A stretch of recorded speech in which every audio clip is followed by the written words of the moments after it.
आज हम बात करेंगे बीएनएस 2024 की धारा 129 के बारे में, जो पूर्व में धारा 350 आईपीसी थी, जो कहती है क्रिमिनल फोर्स के बारे में, आपराधिक बल के बारे में।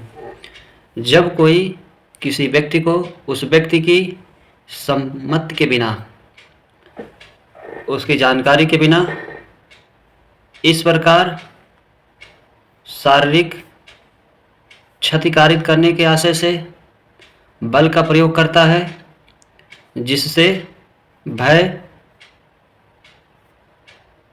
क्षोभ व संकट उत्पन्न होता है, तो यह माना जाता है कि उस व्यक्ति ने आपराधिक बल का प्रयोग किया है, क्रिमिनल फोर्स का प्रयोग किया है।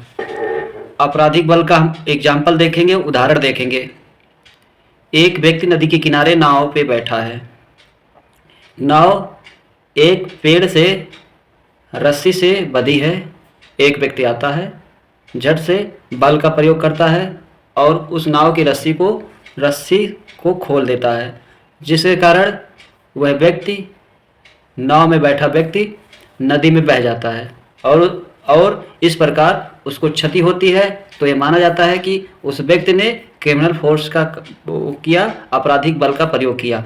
इसी तरह एक महिला जो घूंघट में है, अचानक एक व्यक्ति आता है और उसका घूंघट हटा देता है, इस प्रकार माना जाता है कि उसने आपराधिक बल का प्रयोग किया है। एक उदाहरण और देखेंगे। एक व्यक्ति जो अपने घुड़सवारी से धीरे धीरे इस प्रकार जाता है कि उसको कोई क्षति ना हो, एक अन्य व्यक्ति आता है और चाबुक से उस घोड़े को मार देता है, जिससे वो घोड़ा दौड़ने लगता है और व्यक्ति घोड़े से गिर के चोटिल हो जाता है, घायल हो जाता है या फिर मर जाता है। तो यह माना जाता है कि उस व्यक्ति ने आपराधिक बल का प्रयोग किया है। इसी प्रकार देखेंगे, एक किसान जो अपने बैलों से खेत की जुताई कर रहा था, धीरे धीरे कर रहा था, एक अन्य व्यक्ति आता है और उसके बैलों को बुरी तरीके से पीटने लगता है, जिससे वो खेत में दौड़ने लगते हैं और किसान का जो है नुकसान हो जाता है, वो घायल हो जाता है। तो ये माना जाता है कि उस व्यक्ति ने आपराधिक बल का प्रयोग किया है।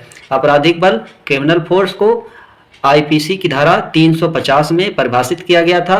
चूंकि नया कानून आ गया है, नई संहिता बीएनएस भारतीय न्याय संहिता 2024 आ गई है, जिसमें आपराधिक बल को धारा 129 में परिभाषित किया गया है।